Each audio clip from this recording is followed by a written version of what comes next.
ठीक है, रिकॉर्डिंग मैंने ऑन कर दी। ठीक है, ठीक है, थैंक यू बिलाल। चाहिए कि हमारे पास हम पॉलिनोमियल्स को देख रहे थे और उसके अंदर फिर हमने ये बात थोड़ी डिस्कस की थी कि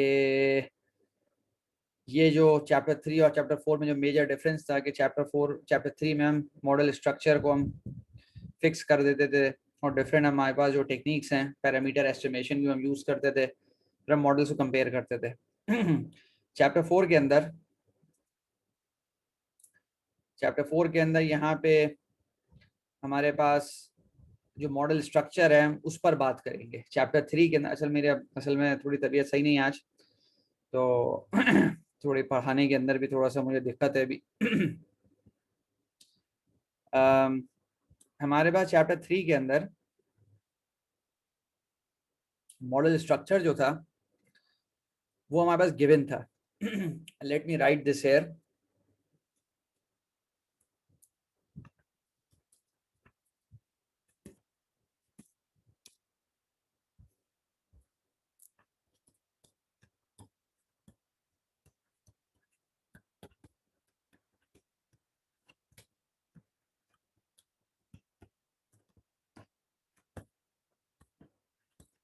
तो हमने वहां पे ये अज्यूम किया था कि भाई स्ट्रक्चर जो हमारे पास है, स्ट्रक्चर हम किसको कहते हैं? For example y is equal to A X square.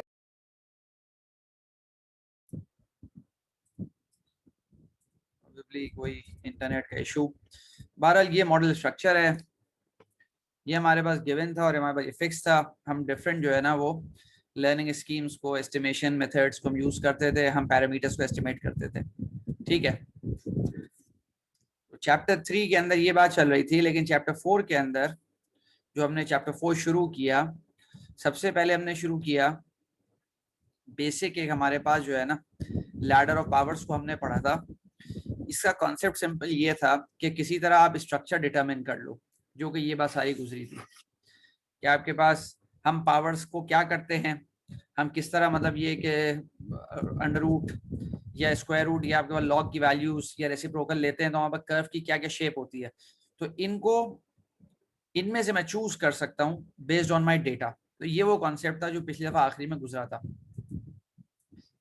फिर ये कि हमारे पास यहाँ पे दो एग्जांपल्स थी, उसके अंदर उसने कहा कि हमारे पास स्ट्रक्चर जो सूट करता है वो हमारे पास ये वाला सूट करता है, और अगला वाला कि आपके पास वो कनकेव अप था, और इसी तरह आपके पास ये वाला है जिसके अंदर आपके पास एक कॉन्केव डाउन था।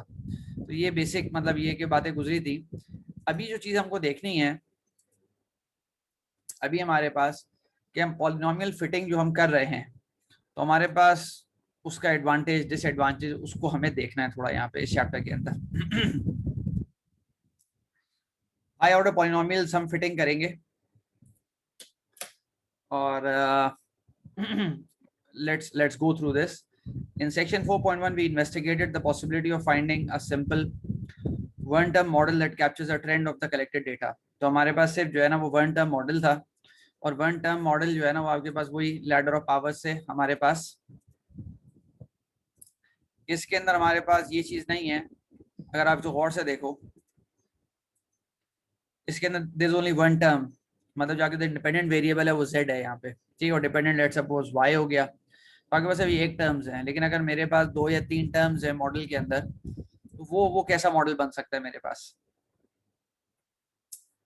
Because of their inherent simplicity, one-term models facilitate model analysis, including sensitivity analysis, optimization, estimation of rates of change and area under the curve.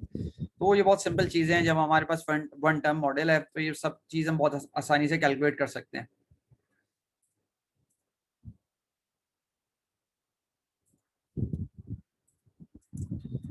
Because of the mathematical simplicity, however, one-term models are limited in their ability to capture the trend of any collection of data. लेकिन एक बहुत बड़ा मसला ये है कि हमारे पास data normally इतना सिंपल नहीं होता कि हम उसको जो है ना वो एक पैरामीटर से जो है ना वो कंट्रोल कर सके, ऐसा नहीं होता है। आपके पास डेटा आपके पास बहुत दफ़ा उसके अंदर आपके पास बहुत बाज़ दफ़ा मतलब स्मूथ चेंजेस होते हैं, और ये कि वो एक टर्म का सिंपल मॉडल उससे हम उसको जो है ना कैप्चर नहीं कर सकते पूरे बिहेवियर को। तो वो यहाँ पर ये डिस्कस करेगा कि फिर हम किस तरह, मतलब ये कि अगर मेरे पास वन टर्म मॉडल है और मैं कहता हूँ कि ये मेरे कर्व के अंदर my curve is something like this,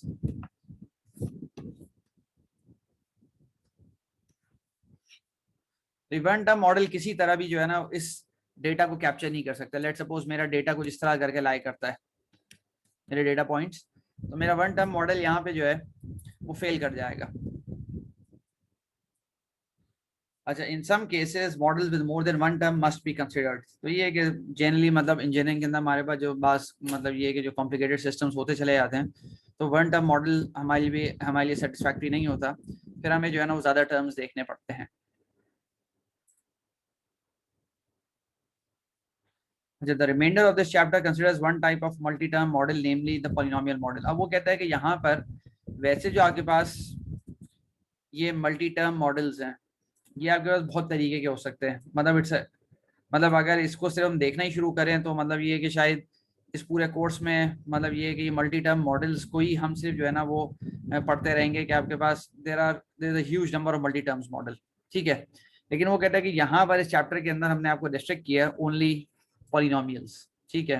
मतलब मैं आपको एग्जांपल देता हूँ मल्टी टर्म का क्या मतलब है कि जी आपको लेट सपोज मैं कहता हूँ जी मेरे पास ये मॉडल मैं डेवलप कर रहा हूँ e to the power ax plus bx square plus C X plus D. अब मसला ये है कि यहाँ पर ये मल्टी टर्म मॉडल है, यू हैव मल्टीपल टर्म्स, ठीक है, टू एस्टिमेट। अब मसला यहाँ पर ये होता है कि आपके पास ये पॉलिनोमियल मॉडल नहीं है, तो इसके अंदर आपके पास जो अभी हम सारा डिस्कस करें चैप्टर के अंदर वो इस तरह के मॉडल्स नहीं है, ठीक है। इसी तरह आपके पास लेट सपोज अगर आपके पास ये कोई बहुत अच्छा मॉडल बनता है,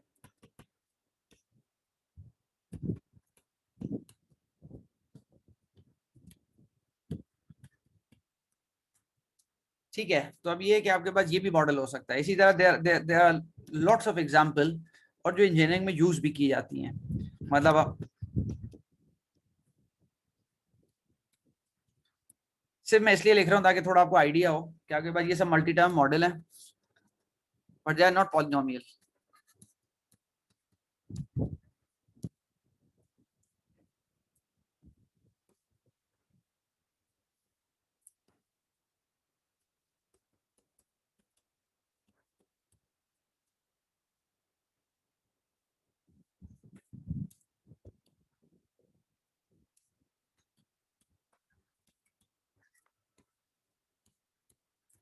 ये पॉलिनोमियल मॉडल नहीं है।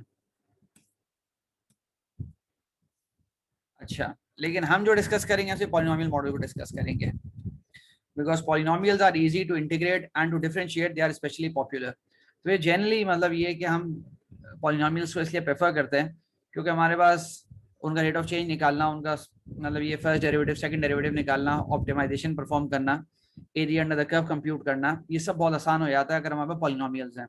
अगर पॉलिनोमियल्स नहीं है तो भाई चीज डिफिकल्ट हो जाती है। मतलब ये है कि जिस फील्ड में मैं काम करता हूँ अब रोबोटिक्स के अंदर, तो हमारे पास अगर हमें वेलोसिटी एक्सेलरेशंस निकालनी है या हमारे पास ये है कि हम डेरिवेटिव इसलिए यूज कर रहे होते हैं ऑप्टिमाइजेशन के अंदर, तो ये सब चीजें बहुत आसान हो जाती हैं इसके अंदर। पॉलिनोमियल अगर मॉडल यूज करें, दूसरे मॉडल्स यूज करें तो ये मसला होता है कि उनकी कंप्यूटेशन टाइम बहुत बढ़ जाता है।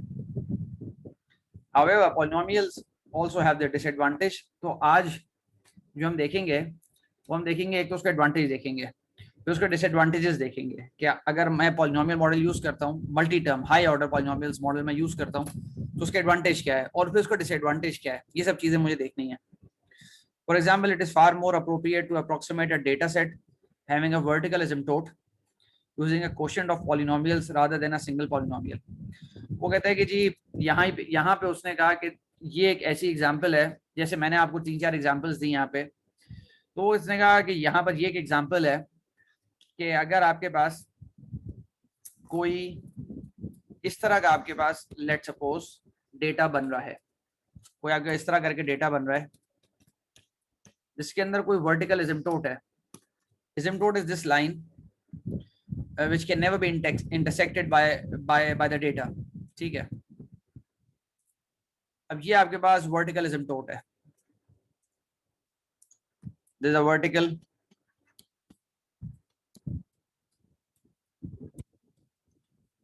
टोट और ये कि आपके पास डेटा का ट्रेंड आपके पास कुछ इस तरह करके ये डेटा जाता जा रहा है। तो वो कहता है कि पॉलिनोमियल मॉडल मतलब ये कि पीएक्स जिसको मैं पॉलिनोमियल मॉडल कहता हूँ और वो आगे भी उसकी फॉर्म आएगी। लेट सपोज मैं उसको एक आपको जनरल एग्जांपल लिख देता हूँ, a x n plus b x n minus one plus let suppose, बल्कि मैं अगर ए एन और ए एन माइनस वन ले लूँ तो ज्यादा मेरे लिए आसानी हो जाएगी, a one x one plus a naught. ये कोई पॉलिनोमियल था। वो कहते हैं कि इस पॉलिनोमियल को अगर मैं यूज करूंगा और मैं इस डेटा को अप्रोक्सीमेट करने की कोशिश करूंगा तो मेरा कोई इतना अच्छा रिजल्ट नहीं आएगा, जबकि अगर मैं इस तरह का कोई पॉलिनोमियल अगर मैं ले लूंगा,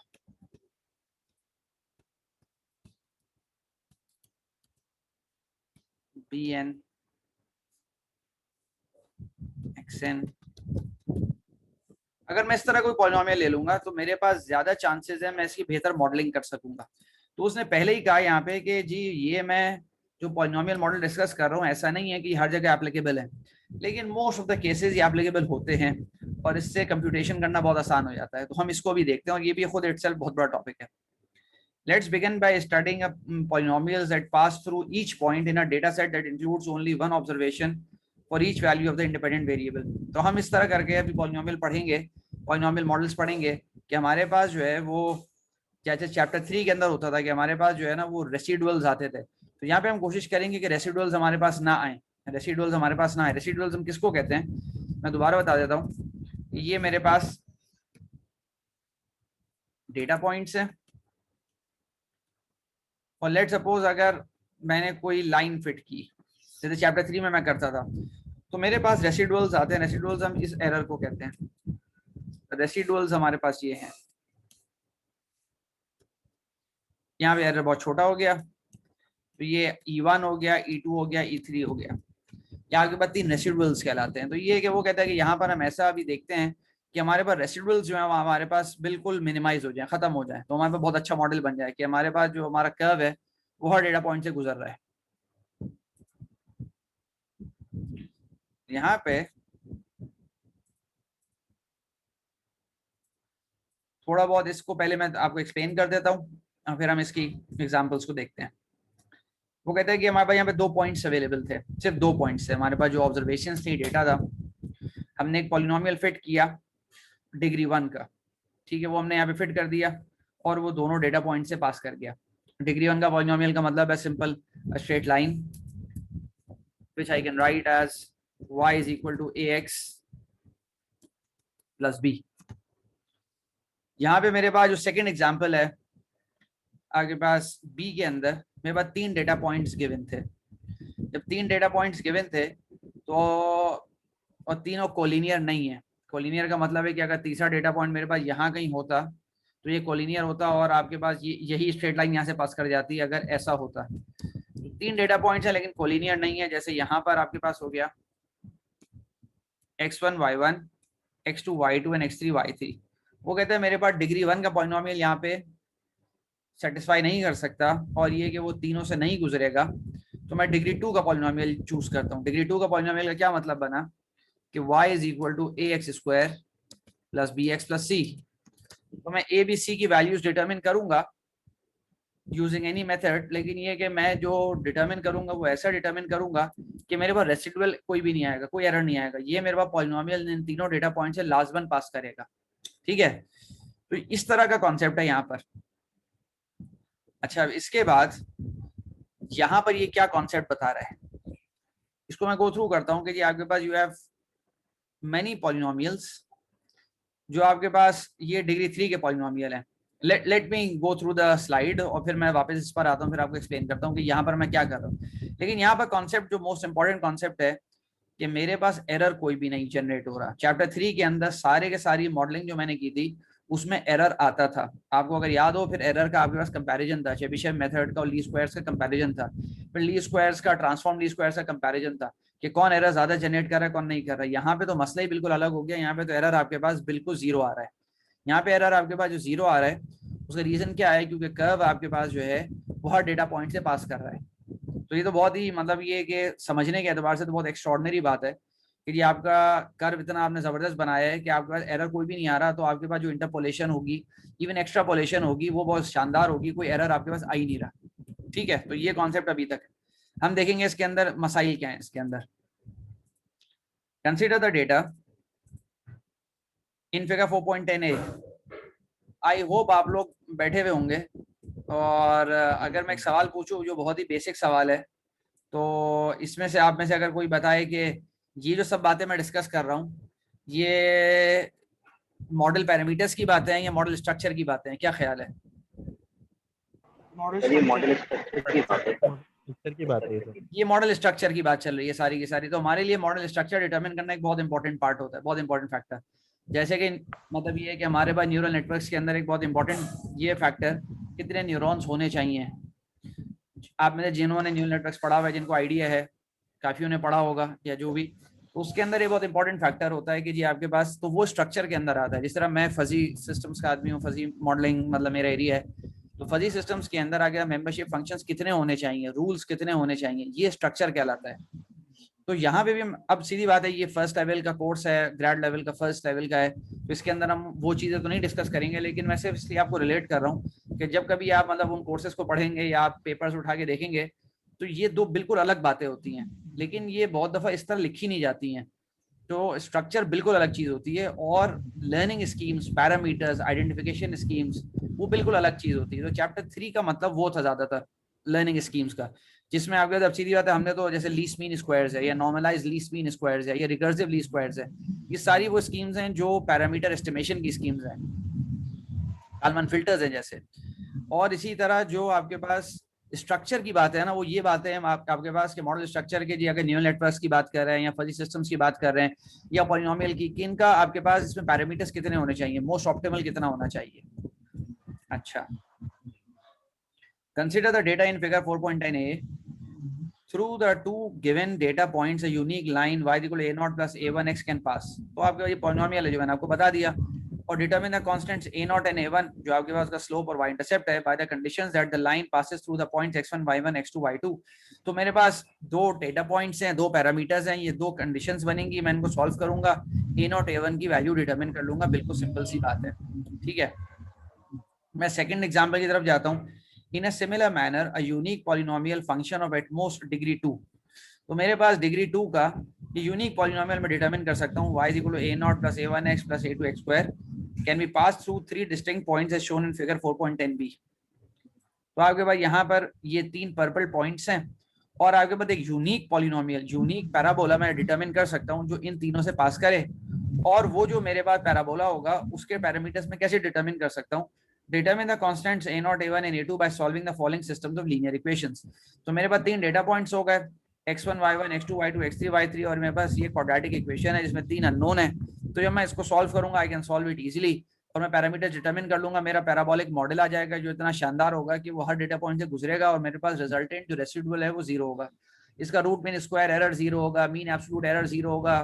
मतलब जो ये ऐसी चीज आपके पास बन जाएगी कि जो चैप्टर 3 का कोई भी मॉडल है वो इससे कॉम्पीट कर ही नहीं सकता, क्योंकि आपने स्ट्रक्चर बहुत शानदार चूज की है बेस्ड ऑन योर डेटा।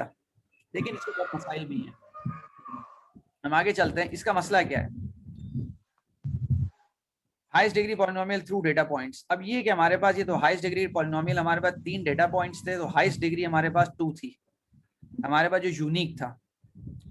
मतलब ये बात मैं यहाँ से दोबारा रीड कर देता हूँ क्योंकि it's an important factor in determining the structure later on, कि unique polynomial at most degree 2 when we have 3 data points। तो अगर मेरे पास 4 डेटा पॉइंट्स होंगे तो यूनिक जो आपके पास होगा वो 3rd डिग्री पॉलिनोमियल होगा। ठीक है, जब मेरे पास 2 डेटा पॉइंट्स थे तो यूनिक पॉलिनोमियल मेरे पास जो है ना 1st डिग्री पॉलिनोमियल था। लेकिन लेट सपोज अगर मैं इन्हीं 3 डेटा पॉइंट्स को लेता हूँ, इन्हीं 3 डेटा पॉइंट्स को लेता हूँ, और मैं ये कहता हूँ, मैं यहाँ पे इसको बनाता हूँ इस चीज को। लेट सपोज मेरे पास ये डेटा पॉइंट्स थे, मुझे पता है 1 डिग्री पॉलिनोमियल पास नहीं कर सकता, सिंपल बात है इन तीनों में से, इट्स अ नॉर्मल क्या बोलते हैं फैक्ट कि आपके पास अगर मुझे 1 डिग्री पॉलिनोमियल फिट करना है यहाँ पे, तो मुझे लास्ट वन चैप्टर 3 का कुछ मेथड यूज करना पड़ेगा और अपने पैरामीटर एस्टिमेशन करनी पड़ेगी, वैसे मैं नहीं कर सकता। सेकेंड डिग्री पॉलिनोमियल जो है वो हाईएस्ट डिग्री का पॉलिनोमियल है जो यहाँ से पास कर सकता है, और वो कुछ इस तरह करके शेप बनेगी उसकी। ये आपके पास ax स्क्वायर, बल्कि मैं नोटेशन बुक का यूज करूं ताकि वो कंसिस्टेंट हो जाए, a1x प्लस a2x स्क्वायर। तो ये आपके पास पॉलिनोमियल है जो इससे पास किया तीनों डेटा पॉइंट से। लेकिन इसके बाद उसकी अगली बात वो ये कहता है कि जी अगर मैं थर्ड डिग्री पॉलिनोमियल पे चला जाऊं, third degree polynomial 3 data points और मैं थर्ड डिग्री पॉलिनोमियल में जाता हूं, तो मेरे पास infinite number of third degree polynomials हैं जो इन 3 डेटा पॉइंट से पास कर सकते हैं। वो ये बताना चाह रहा है यहाँ पे। यहाँ पर इस फिगर में जो मैंने छोड़ दिया था वो कहता है कि P1x, P2x और P3x ये तीनों मेरे पास जो है ना ये थर्ड डिग्री पॉलिनोमियल है, तीनों थर्ड डिग्री पॉलिनोमियल है।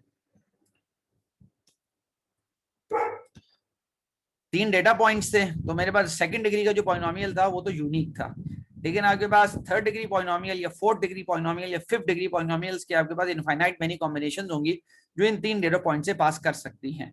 ठीक है, तो ये फैक्ट आपके पास जो है ना ये हर जगह आपके पास जितने नंबर ऑफ डेटा पॉइंट्स है उनके लिहाज से ये फैक्ट होगा कि अगर आपके पास 10 डेटा पॉइंट्स है लेट्स सपोज, तो अगर 9th डिग्री जो पॉलिनोमियल है 9th डिग्री का वो आपके पास यूनिक होगा, लेकिन 10 डिग्री और 11 और 12 के वो इनफाइनाइट मेनी कर्व्स होंगे जो उन पॉइंट से पास करते होंगे उन 9 डेटा पॉइंट से।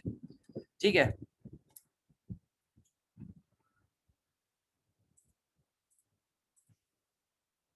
let's explain why the qualifier at most is needed with this polynomial function. Note that if the 3 points in figure 4.10b happen to lie along a straight line, then the unique polynomial function of at most degree 2 passing through the points would necessarily be a straight line, a polynomial of degree 1 rather than a quadratic function as generally would be expected.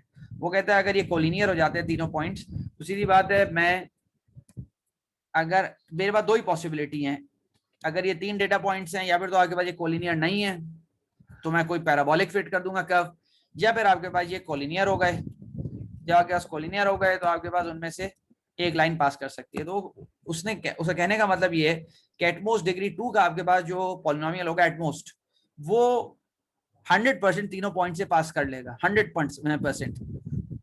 मतलब क्या कि जी अगर मेरे पास 3 data points इस तरह करके भी होते,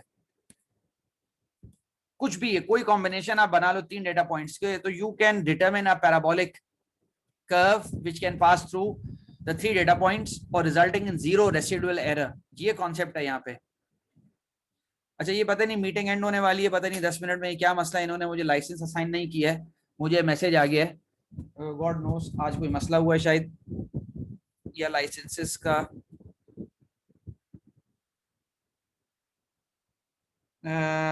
मैं काम करता हूँ, मैं सादत साहब से कांटेक्ट कर लेता हूँ, जब तक मैं मीटिंग पॉज कर देता हूँ, क्योंकि ये कि ये तो अभी 9 मिनट में एंड हो जाएगी। Pause record. तो हमारे पास ये सिंपल कॉन्सेप्ट है यहाँ पे कि 3 डेटा पॉइंट्स है तो हमारे पास जो है सेकंड डिग्री पॉलिनोमियल हमारे पास कर जाएगा। और यहाँ पर at most degree 2 passing through the points would necessarily be a straight line. अच्छा ये बात भी क्लियर हो गई कि जी आपके पास दो ही पॉसिबिलिटीज हैं, या स्ट्रेट लाइन पास करेगी या आपके पास कर्व पास करेगा। The descriptor unique is also important. मतलब ये कि डिस्क्रिप्टर दो बातें यहाँ पे, एटमोस्ट और यूनिक, ये दो अलग लफ्ज हैं, दोनों का अलग मतलब है बिल्कुल। तो यूनिक आपके पास ये है कि क्वाड्रेटिक मतलब कर्व जो पास करेगा 3 डेटा पॉइंट से वो यूनिक होगा, लेकिन अगर मैं डिग्री 3 पे चला जाता हूँ, क्यूबिक पॉलिनोमियल में चला जाता हूँ, तो वो यूनिक नहीं होंगे, फिर वो there are infinite many combinations. The descriptor unique is also important. There are an infinite number of polynomials of degree greater than 2 that pass through the 3 points depicted in figure 4.10b. There is however only one polynomial of degree 2 or less. तो ये कि important बात हो गई कि आप किस तरह इसको जो है ना वो अंडरस्टैंड करते हैं चीजों को।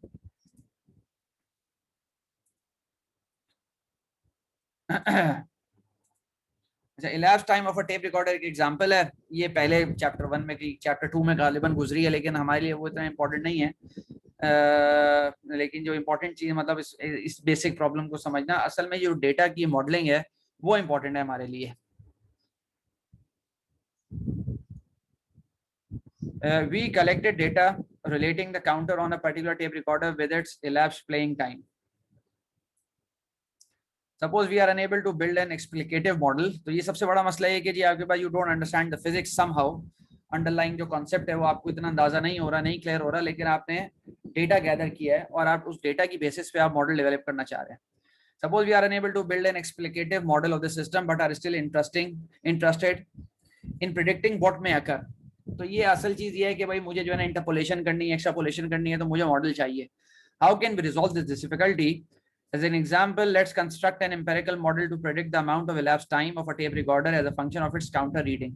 तो बहुत मतलब ये है कि एक क्रूड सी बात है कि ये काउंटर रीडिंग है आपके पास, जो टाइम गुजरा हुआ है और ये आपके पास, इसका बस मुझे मॉडल डिटरमिन करना है. अच्छा, इसने अपनी जिंदगी आसान बनाने के लिए यहाँ पे बहुत ही सिंपल डेटा लिया है ये, लेकिन आगे ये एग्जांपल्स देगा जो जेन्युइन मतलब डिफिकल्ट एग्जांपल्स होंगी.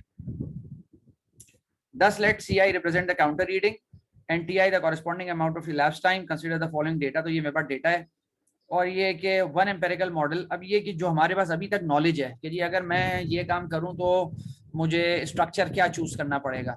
तो मेरे पास जब यहाँ पे 8 डेटा पॉइंट हैं तो मैं कहता हूँ 7 डिग्री पॉलिनोमियल मैं लेता हूँ, वो यूनिक होगा और वो 7 डिग्री पॉलिनोमियल ऐसा होगा कि वो इन सब में से पास कर जाएगा. तो मेरा मसला हल हो जाएगा, स्ट्रक्चर भी पता चल गया और कोफिशिएंट्स भी मैं मालूम कर लूंगा. कोफिशिएंट्स बाहर कंप्यूट करने में थोड़ा टाइम लगेगा, लेकिन मैं ये गारंटी कर सकता हूँ कि आपके पास वो सारा का सारा जो पॉलिनोमियल है वो सारा डेटा से पास करेगा. One empirical model is a polynomial that passes through each of the data points. Because we have 8 data points, a unique polynomial of at most degree 7 is expected.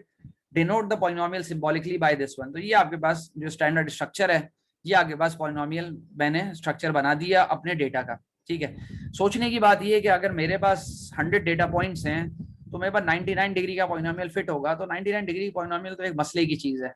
तो मतलब ये है कि ये कोई इतनी वायबल अप्रोच नहीं है. ये इसका मतलब है कि ये हम अभी स्टार्ट कर रहे हैं, आगे जो प्रॉब्लम्स आएंगे वो यहाँ पे हम आइडेंटिफाई करेंगे, उनको डिस्कस करेंगे and then we will move towards a solution. कि भाई लेट्स सपोज अगर मेरे पास 400 पॉइंट हो गए तो इसका क्या मतलब है कि मैं 399 डिग्री का पॉलिनोमियल फिट करूंगा. तो ऐसा नहीं होता. हम क्या करते हैं वो सब बातें यहाँ पर आएंगी. अच्छा, ये अभी 4.5 मिनट रह गए हैं मीटिंग को एंड होने में. जी एक सेकंड ठहरे.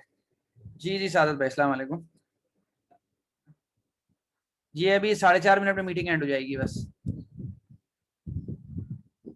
अच्छा, ये कि बहरहाल प्रोबेबली अभी मीटिंग एंड हो जाएगी और फिर दोबारा जो है ना मैं रिकनेक्ट करूंगा इंशाल्लाह. तो होपफुली वो लाइसेंस असाइन कर दिया उन्होंने अभी. तो ये 7 डिग्री का पॉलिनोमियल हो गया.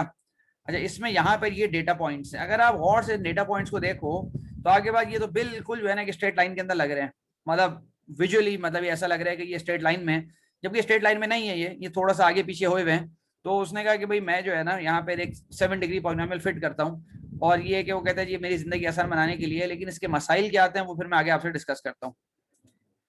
अच्छा, the 8 data points require that the constants ai satisfy the following system of linear algebraic equations. तो अब मेरे पास जो है वो 8 डेटा पॉइंट है. तो 8 के मैंने यहाँ y1 लिखा, y2 लिखा, y3 लिखा और यहाँ पे लेके मेरे पास ये y8 हो गया. और ये मेरे पास सारे कोफिशिएंट्स है a0 से लेके a7 तक. ये सारे मेरे कोफिशिएंट्स हैं जो मुझे डिटरमिन करने हैं. ठीक है, अब ये कि ये मैं 8 इक्वेशन सॉल्व करूंगा जो आपको खुद अंदाजा है कि ये सॉल्व करना इतना आसान. आप में से कोई बता सकता है कि ये मैट्रिक्स से मैं सॉल्व करूंगा तो ये आसान है, मुश्किल है, क्या है? जी सर, मैटलैब से तो हो जाएगा. नहीं, मैटलैब से तो दुनिया हो जाएगी बिलाल. ये अगर मैं डायरेक्ट मैट्रिसेस से करूं, मतलब ये कि इसको देख के क्या इस कंप्यूटेशन टाइम के बारे में ये सिंपल, मतलब जिन्होंने लीनियर सिस्टम्स बहरहाल मुझसे पढ़ा है, मतलब ये कि वेरी सिंपल प्रॉब्लम. ये सिंपल एक कमांड है मैटलैब की और उससे आप जो है ना सारे कोफिशिएंट्स आप निकाल लेंगे. आप इसको मैट्रिक्स की फॉर्म में लिखे, मैं आपको भी बता देता हूँ बाकी लोगों को, ताकि कम से कम आप लोगों को आइडिया हो. क्योंकि मुझे लगता है एकदम झटके से भी जो है ना ये सब बंद हो जाएगा, क्योंकि वो बार बार मैसेज मुझे दे रहा है ये. तो let me quickly explain you कि जी यहाँ पर जो लिखा हुआ है वो लिखा हुआ है y is equal to something ax ना, और y आपके पास ये सारे डेटा पॉइंट्स हो गए. अच्छा, a आपके पास जो है ना ये कोफिशिएंट्स हो गए और ये x आपके पास ये नंबर्स हो गए. अच्छा, एम आई राइट? वन, ठीक है हाँ, ये बिल्कुल जो है ना. और ये जो कोफिशिएंट्स आपके पास हैं ये आपके पास हो गए a1 से लेके आपके पास a7. Slightly wrong, I am slightly wrong.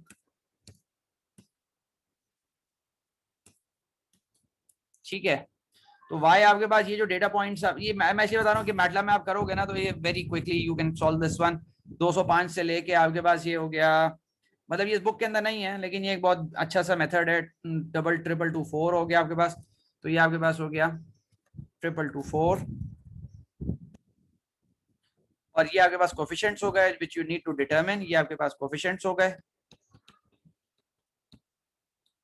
Which you need to determine, ये this is given and this is given, ये आपके पास गिवन है। और आपके पास यहाँ पे आप क्या करेंगे, 1 एंड ऑल वंस, और यहाँ पे आपके पास होगा 2 to the power 1, 2 to the power 2 करते करते 2 टू द पावर आपके पास 7, और आपके पास इसी तरह यहाँ पर आएगा 8 टू द पावर 1 और 8 टू द पावर 7। जब आगे मैटलैब में आपने सिंपल ये स्ट्रक्चर बना लिया और आप जो है ना वो यहाँ पर इसको क्या बोलते हैं, जब y is equal to x a आपके पास है और आप x इनवर्स यहाँ मल्टीप्लाई कर दें, x इनवर्स मल्टीप्लाई कर दें विद दिस वन, तो a is equal to x